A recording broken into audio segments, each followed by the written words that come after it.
Le premier, c'est qu'on va mettre en place un filtre anti-arnaque. C'est très simple. Je suis sûr que vous avez déjà reçu un texto qui vous obligeait ou vous proposait de payer une amende que vous étiez censé avoir reçue, vous êtes en retard de paiement. Tout ça, c'est faux. Malheureusement, beaucoup de Français de bonne foi cliquent, payent des fausses amendes.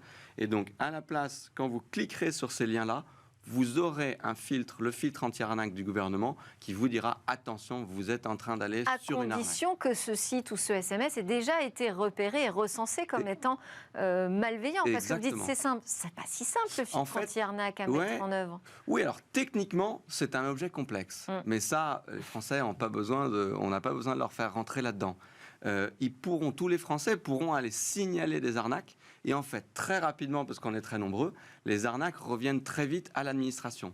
Maintenant, le pas qu'il faut pouvoir franchir, et c'est ça qu'on va faire avec cette loi, c'est que les informations que l'administration a sur le caractère frauduleux d'un site, de pouvoir tout de suite les mettre dans une liste, et que quand les gens vont essayer... Une forme de liste noire, exactement. Et quand les Français vont aller essayer de cliquer pour y aller, on va leur donner l'information, attention, c'est une arnaque. C'est des millions de Français qui se font avoir. Avec les risques de dérapage, de prendre en considération d'autres choses que des sites malveillants, parce qu'on a vu quelques ratés oui, alors au printemps. Ça sera très encadré.